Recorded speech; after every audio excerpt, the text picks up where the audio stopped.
Yo, what's going on YouTube? I'm back with another video. Today we're reacting to what happened to FaZe. Obviously, I want to know y'all's opinion. Like, what do y'all think of the current state of FaZe right now? I feel like they're making a comeback compared how they were like 5, 4 years ago. Like, they're making a comeback. I'm not gonna lie. And I know a lot of people kind of miss the old FaZe and nostalgia and stuff. And I'll admit, I miss the old FaZe. I also like miss the old FaZe, but this current FaZe isn't bad. Like they're really good. They're really popping off. They got big streamers like Lacey, Ron, Playboy Max, even my boy YRG, your age. Shout out to your age. He doesn't know who I am, but shout out to your age. Yeah. FaZe Clan is the spark that ignited a generation, dominated the internet, united strangers, and forged an unstoppable movement. But where there's lightning, there's always someone trying to put it in a bottle. It is disastrous, and it only continues to get worse. The downfall of FaZe was one fueled by greed, a corporate takeover led by a mysterious figure quietly lurking in the shadows. This guy's whispering in my ear like, your life's gonna change forever, you're gonna be a millionaire, this and that. A never-ending game of divide and conquer, cat and mouse. I will never be like you. I will never take a check. And it's so sad some of y'all are taking checks and deals. A revolving door of billionaires, royalty, suits with more money than God, forced their way in, planted their flags, and claimed the logo as their own. But there was just one problem. Money doesn't buy what a logo represents. Growing up in the early 2000s was simple. It was an era of flip phones, shopping malls, and movie rentals. But if there was one thing that stuck with me the most from my childhood, it was that those damn video games were gonna rot my brain. From finding my... To this day, I don't care what anyone says, this is the best gaming console of all time.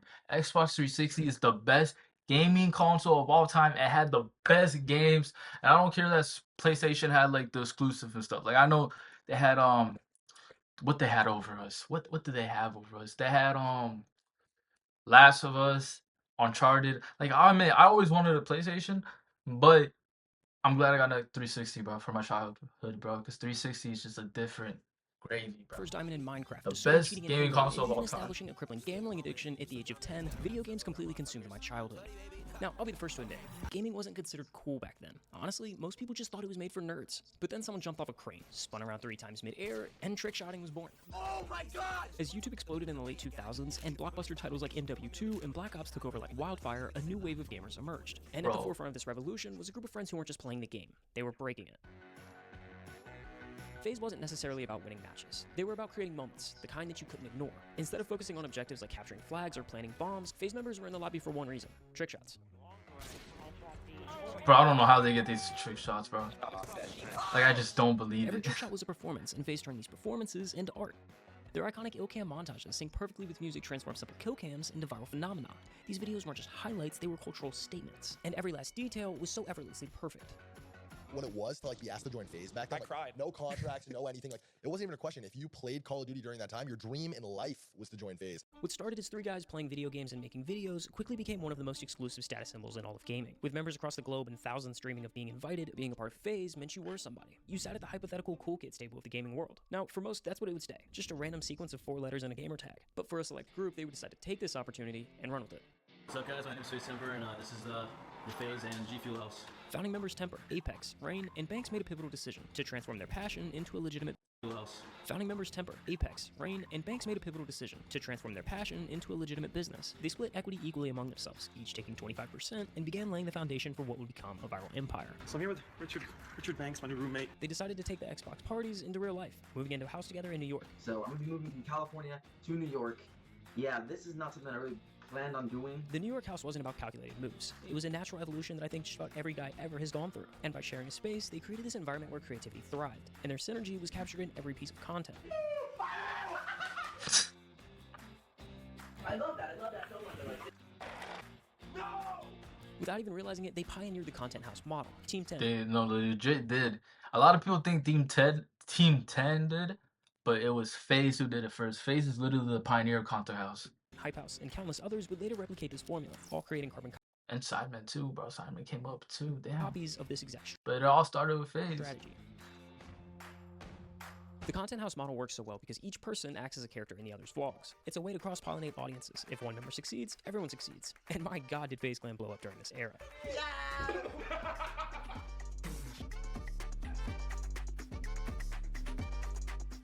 By 2018, FaZe Clan was at its zenith. They had become the face of gaming culture and one of the most recognizable brands on the internet. Hollywood Hills mansions, supercars, sponsorship deals, and a never-ending stream of viral content painted a picture of unstoppable success. Yet, just beneath the I feel like the problem with FaZe though that came up during this period is that they kept adding like so many members to FaZe. Like I think there was like 1,000, 100, no, probably not 1,000, but there was probably definitely like 100 or more FaZe members. Like they kept adding members, even celebrities and stuff. Like that don't really do what FaZe originally was for, which was gaming and stuff. And they had a whole esports team too. surface, the slow poison was spreading. Lavish spending, strained relationships, and the relentless pursuit of growth masked a deeper issue. Somewhere in the shadows, a mystery man began to emerge. One of the first guys that came into the company, and I can't name names because I'll get sued. It's just annoying. Like the ESPN documentary, it's like missing the most important like how we even lost the company. Nobody talks about it. Sebastian Gertz is a businessman from Norway, who's a bit of a virtual ghost on the internet. Outside of a few inactive social media accounts and a blog post from 2009 that claims that Sebastian was a common fake flexer at Stockholm nightclubs, there was honestly very little I could find about his personal persona. But I did notice a bit of a recurring pattern in his corporate strategy. There's dozens of registered companies under his name that filed for incorporation and subsequently filed for bankruptcy a few years down the road. Now, in 2014, Sebastian started a company called Hubert. Hubert was a social media platform, one that was meant to rival Twitter to be the next Facebook. It was pitched as the next big app to dominate the internet, but instead, it was just the first domino to fall in the collapse of FaZe Clan. The saga of Hubert and FaZe Clan. Damn, you really hold up. Based on public available sources, including court documents, new articles, and social media posts. I'm not a lawyer, a financial expert, or an insider. Just a guy on the internet piecing together stories. If you have any concerns, I encourage you to review the original sources yourself. He really has to put a disclaimer, bro. Like these motherfuckers definitely love to sue, bro. The saga of Hubert and FaZe Clan starts back in June of 2015, when Sebastian Gertz reached out to FaZe founder Temper to discuss how he could break into the esports industry, and shortly after, both Temper and Banks were on the next flight out to Norway. Whatever was said in those early meetings must have left an impression, because over the next several months, Banks and Temper made repeated trips back, first to Norway, then to Berlin, and then to London where Hubert had satellite offices. Each visit seemed to solidify their connection, with Sebastian playing the perfect host, parading them around Europe, showing them the sights, and immersing them in his world. Slowly but surely, he gained their trust. And once he had it, he started planting seeds. Casual conversations turned into deep discussions about the future of FaZe, about its potential, about how it could evolve beyond trick shots and Call of Duty montages. He positioned himself as a guide, someone with the business acumen to elevate FaZe to new heights. As the months went on, the meetings became more serious, plans were being drawn, ideas exchanged, but always behind closed doors. FaZe members would tease something big, dropping cryptic messages online about what's to come. So where are you guys going? Tell the vlog where you guys are going. Tell them about FaZe Banks' exciting trip. Oh, is it a secret? Then in January 2016, for the first time, all 4 of FaZe's founding members flew to Norway to meet with Sebastian. From the outside, it looked like a victory lap, an initiation into something larger. And just days later, FaZe made it official.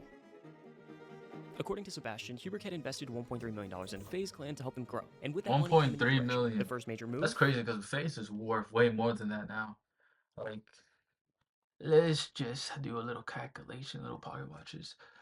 How much is FaZe worth?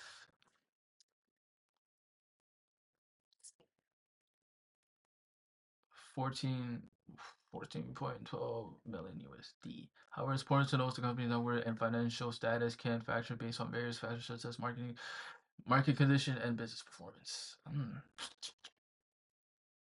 Yo, FaZe, man. A complete rebrand, FaZe 2.0, an era that promised higher production value, bigger ambitions, and an esports push unlike anything they'd done before. I was posting some tweets about it yesterday, and we were talking about how we're changing production. Like, the production of our videos is going to immensely increase this year. And that push started with their most significant acquisition yet, the purchase of the CSGO team, a move that redefined the esports landscape and cemented FaZe as a global powerhouse.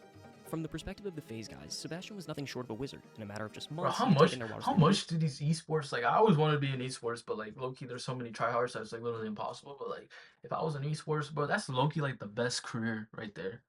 Just playing games for competition, making like 6 figures, bro, like easily. And from the reality.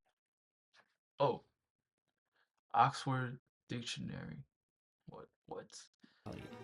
Securing funding, making connections, and pulling the strings behind the scenes like it was second nature. So why wouldn't they trust them? In early 2017, FaZe Clan had fully settled into California, and with that came a major shift. FaZe wasn't just a group of gamers anymore, it was a business. Sebastian introduced a corporate structure designed to take the pressure off of the founders, letting them focus on what they did best, making videos while the executives handled the rest. Leading the charge was YnelsG, a music industry veteran best known for launching Katy Perry's career. He wasn't a gamer, but he knew how to build brands and turn cultural moments into business empires. With Trink and his team securing deals and partnerships, FaZe was scaling faster than ever. Their newly hired chief creative officer had even locked in a production deal, greenlighting 2 TV-level series in the FaZe Cast and FaZe Full Throttle. But there was just one problem. Money. The $1.3 million from Kubrick was running out fast. Sebastian needed a new investor. Michael Stang Treschow, son of Millie Marie Treschow and the 7th generation heir to the Treschow family fortune, with a $4 billion net worth in 2020. Damn! Norwegian conglomerate Treschow Fritzo, $4 billion. God damn, fortune just inherited, just from your like legit family, bro. Yo, imagine being born rich, like damn. The largest private residence in the entire Running country life of in these Norway, mode. and the car collection of all of our dreams. By all means, Michael Treschow is him. He is. According to a few Norwegian-based billion. blog sites that I've loosely translated into English, Gertz and Treschow actually seem to go way back. I couldn't pinpoint exactly when or where they met, but in the spring of 2017, Sebastian began pitching Treschow on the future of the internet. Kubrick. And the pitch looked something like this. In a lawsuit filed in I don't even know what 2018, Kubrick Treschow is, bro. Gertz provided him with a pitch deck, one that outlined the capabilities of this app, such as online shopping, the ability to book events and travel, and even downloading and watching movies produced by Kubrick's partners, Warner Brothers, Sony Pictures, Paramount, and even Fox. The app was to be state-of-the-art. The technology that it was built upon was worth tens of millions of dollars, even with no active users. Basically, if they sold, Facebook they'd still sell a Marketplace. profit. And Treschow bit, signing a check for $2.115 million on the spot. But Sebastian's ambitions were set much higher than just a few $1 million. Maybe it was delusion, or maybe he was truly evil, but in July 2017, he coordinated a meeting between himself, Lee Trink, Treschow, and 2 founding FaZe members, Rain and Temper. He pitched the group on a joint merger. The idea was hypothetically bulletproof. You had the most innovative app idea to rival Twitter, Facebook, Instagram. You had the billionaire to write the blank checks. And you had the face of mainstream social media to lead users to the app like moths to a flame. Everyone was in. Screw making a couple $1 million off of YouTube AdSense, the members of FaZe were ready to be the next Zuckerberg. Over the next year, Michael Treschow threw millions at Kubrick like they were fun coupons. He even believed in this vision so much that he wrote a term sheet saying if the app picked up, threw millions at Kubrick like they were fun coupons. Legit 90K, 80K, 2 mil, 1.6, like every freaking month. Damn. 2 times in a month you spent 2.8 million. Damn. He even believed in this vision so much that he wrote a term sheet saying if the app picked up, Sebastian would get half of his equity in FaZe. Members of FaZe worked alongside the development team to help make this app the best it could be. Sebastian brought in herds of new advisors, created a separate company that would represent the management side of FaZe Clan, and brought in See, he's Greg getting Self too corporate, bro. And they It's created not a joint even venture like called what it's meant. WAWS that would handle all of the merchandising for FaZe Clan. FaZe Clan was at their pinnacle. Views were at an all-time high, and merch was selling like a god church. And they selling like a gotcha. And in summer of 2018, the merger was signed and set into stone. Banks, Temper, Apex, and Rain turned in their share of FaZe, in return received shares of Kubrick. The offices were conjoined, bank accounts were shared, everything was operating under one roof. And that's when everything went straight to Life goes up and down, and the world can be a dark, sad place sometimes. You guys are responsible for bringing light into your own bubble. You keep that up. I've been fighting and grinding hard too, and yesterday we wrapped up the last funding also. So next month we take over absolute all operations. The start has been great, but it's just the beginning. Kubrick, the company they had entrusted their expansion to, was nothing more than smoke and mirrors. It wasn't a groundbreaking tech startup, it was a half-built platform with no traction, no partnerships, and no future. The deeper they dug, the clearer it became. Sebastian Gertz, the man they placed their faith in, had sold them a dream built on lies. Then came the ultimate betrayal.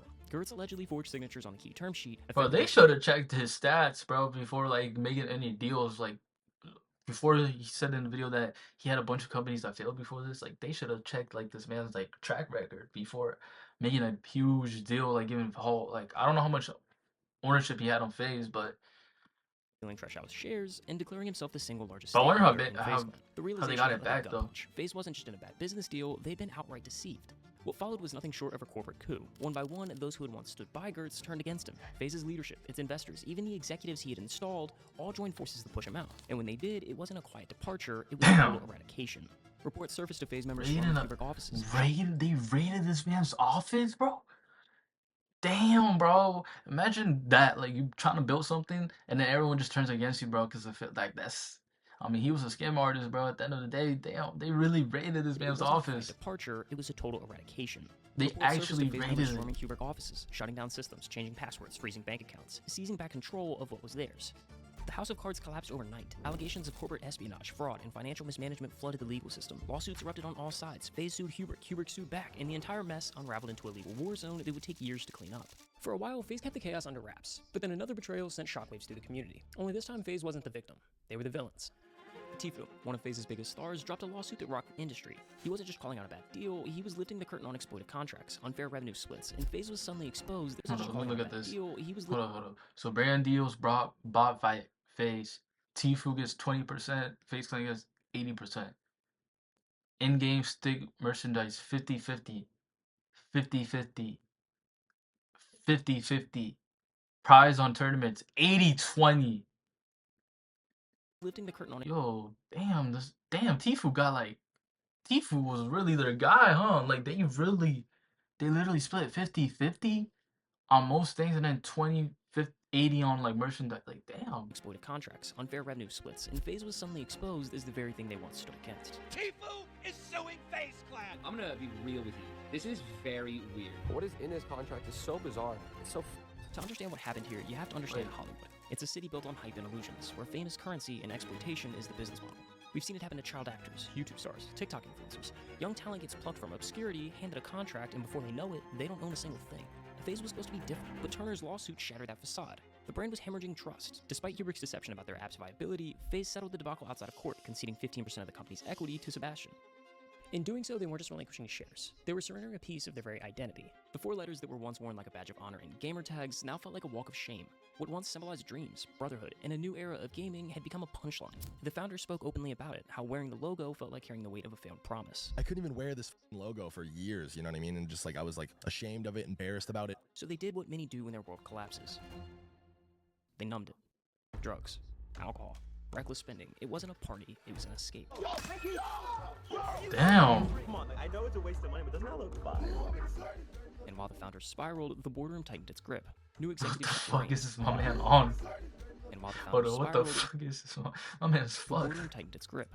New executives took the reins. Old ones were phased out. Lee Trink became CEO, and without the founders there to fight for it, FaZe Clan was left in the wrong hands. The new leadership had a vision. FaZe was a media empire, and esports was their rocket ship. They pitched it like 2010 Bitcoin. Get in early, and when this thing explodes, you'll be worth billions. The stats were staggering. Over 350 million followers across the roster. A direct pipeline to Gen Z. Was a Gen Z company. Gen Z for Gen Z. More social engagement than the Lakers, Yankees, or Cowboys. The hype was undeniable, and investors lined up with their checkbooks in hand. Lee Trink tapped into his music industry connections, bringing in heavy hitters like Jimmy Iovine, the Beats by Dre mastermind. A $40 million Series A funding round followed, with names like Ray J, Sway Lee, Nigel Houston, and Pitbull throwing in their chips. Got it. Damn. With millions in fresh funding, FaZe went all in. A sprawling 33,000 square foot headquarters, new esports rosters in Valorant, Rocket League, Apex Legends, and even PUBG Mobile. High-profile celebrity signings in Bronny James, Snoop Dogg, Offset, Juju Smith-Schuster, and then the biggest. They were legit adding everyone to the roster, bro. Public. Through a merger with B. Riley Principal Group, they announced they'd be the first gaming org on the NASDAQ. From the outside, FaZe had arrived. The first esports org to hit the stock market. Millions in funding, celebrity partnerships, mainstream crossovers, they had won. Or so it seemed. Behind the scenes, the executives were cashing in. While the brand expanded, the C-suite was quietly padding their pockets, approving lucrative bonuses and compensation packages stuffed with equity, voiding settlement agreements, operating without input from majority shareholders. They weren't focused on building FaZe's future. They were focused on extracting as much value as possible before the inevitable collapse. FaZe Clan's stock market debut seemed like an overwhelming success. The share price, which opened just above $10, skyrocketed to a peak of $23.37 by August 31st, an impressive surge in just under a month. Reality Only a crashed down when month? FaZe released its Q3 financial statements nearly a month later. And in Wait, hold on. As of September 30, FaZe reported having 43.9 million in cash on hand, enough to fund current operations only through November 20. Damn.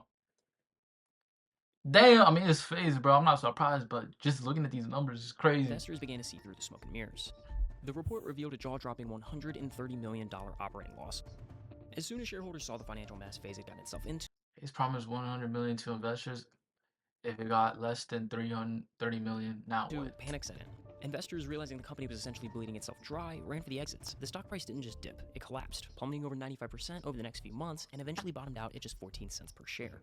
This wasn't just a case of overvaluation, it was a complete loss of confidence. Once the reality of FaZe's mismanagement became clear, even potential investors wanted nothing to do with them. The company had gone from a promising stock market darling to a cautionary tale of financial recklessness all within a few months. Hey, I just wanted to say. And this is where like the evolution starts, where Banks gets his company back, fires everyone, and then now they're thriving, or they're making a comeback. It seems. Thank you all for joining us here today at the funeral service for FaZe Clan. They had a great run, one of the biggest orgs in all of esports, gaming in general, really. and now they're buried 6 feet under. But when the stock was finally delisted and the last corporate stronghold collapsed, it didn't mark the end. It marked the moment that FaZe was up for grabs. And that's when the real threat appeared. The boardroom might have been empty, but the sharks were already moving in. Investors, holding companies, billionaires who saw FaZe as a lifeless asset waiting to be repurposed. Another esports org to buy, another brand to flip, another cash cow. The founders had seen this play before. Dozens of people came in, to your point, got equity, they cashed out. These people are all writing their own deals and the ones kind of behind the scenes making everything happen, right? They don't give a fuck about us at the end of the day. It's all about money for them. They could roll over again, let someone else take control, and watch FaZe be rebuilt in someone else's image, or they could fight. This FaZe is a movie. I don't know how it ends yet, but it's a movie. This wasn't going to be a passive fight. This wasn't some half-hearted attempt to regain control. This was war.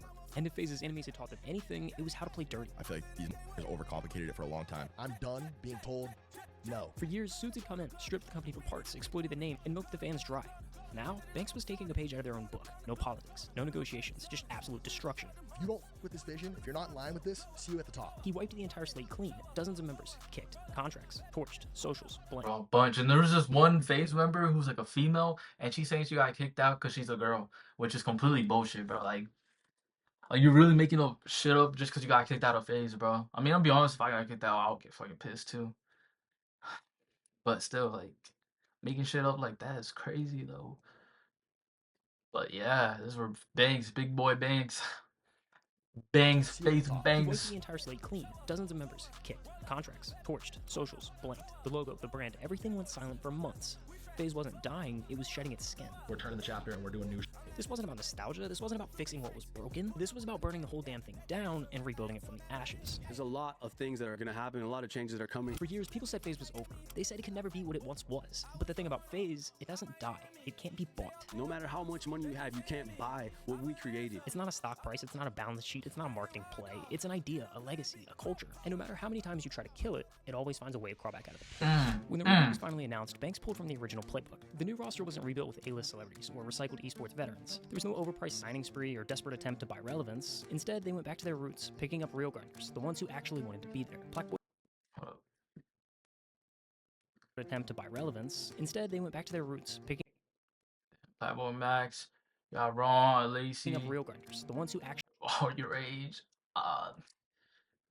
Yeah. wanted to be there. Blackboy Max, Silky, Jason the Lean, Silky, Ronaldo, Jason. a mix of names no one had ever even heard of before. Different backgrounds, different styles, different platforms. And at first, fans were skeptical. After years of watching their childhood heroes get swallowed by sponsorships, Oh yeah, I forgot who they kicked out some of the OGs too, huh? boardroom deals, and soulless branding, trust wasn't given. It had to be earned. What the is that sorry-ass new FaZe Clan lineup, man? Who the are these people? But then something changed. That sorry-ass Bro, new FaZe I'm not gonna lie.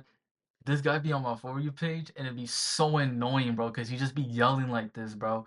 Like, this man is dead. It's just a hater, bro, and I hate it, bro. Like, no, I mean, I don't know, no disrespect, bro, but I just hate seeing this dude in my For You page, bro. I'm gonna be honest, bro. It's so annoying. Clan lineup, man. Who the are these people? But then something changed. The streams continued to roll in, and month-long subathons blurred the line between entertainment and obsession. Viral clips dominated every algorithm. A content machine began running hotter, faster, and hungrier than anything FaZe had touched in years. With the numbers skyrocketing and a new fan base growing, suddenly it all felt real again. Not a marketing ploy, not a nostalgia trip, just a group of creators who actually loved this who weren't here for a paycheck, weren't here to coast off of the name, but were here to build something real. Yeah, thank you for the 50 C dot.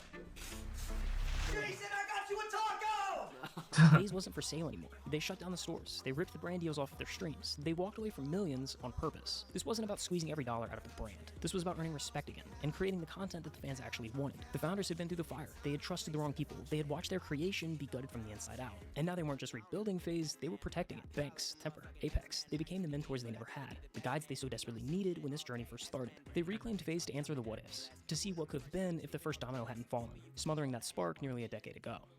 I'm in this position where, you know, I put my faith and trust in all the wrong people. It felt like, right? Hey boys, how you guys doing? I know you guys have been struggling a little bit lately, but I want to say that I'm really proud of you. I'm at this rock bottom moment in my career where I was pilled on the fact that, yeah, like, you're gonna lose all control over this company. We're in now, it's full time, and I've hired almost 30 people to support you guys every single.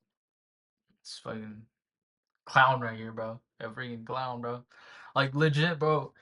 That's like he knew what he was doing. He was giving them plane tickets, giving them trips in Europe, really trying to like get on their good side, basically. Like, they're just like full on like deceiving, bro. Deceiving, bro. That's why you gotta be careful who you trust.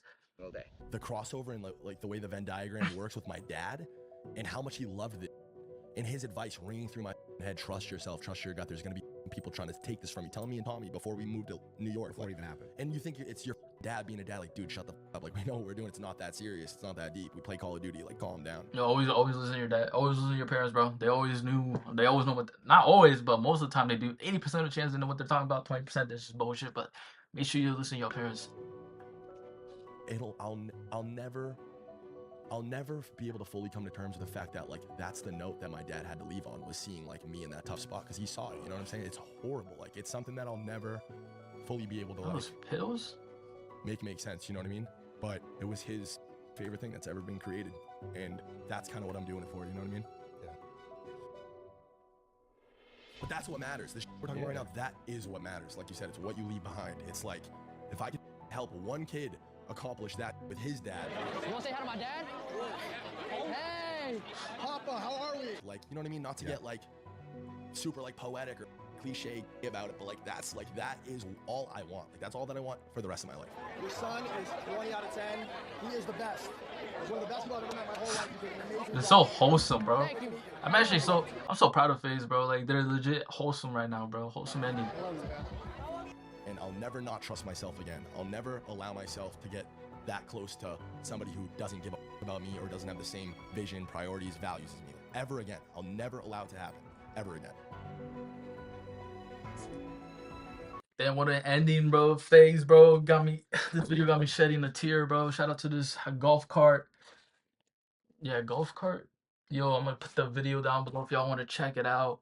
Let's talk about how FaZe is doing a comeback. FaZe is goated. And the streaming community, especially, FaZe is going freaking stupid. But yeah, especially Plagmo Max, bro. I always see him streaming, bro. He's low-key on his ground right now.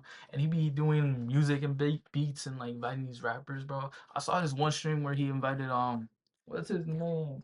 Central C. That was a fun stream, bro. I'll catch you on the next one. Peace. Let me know what y'all think of the video. Comment down below. Peace.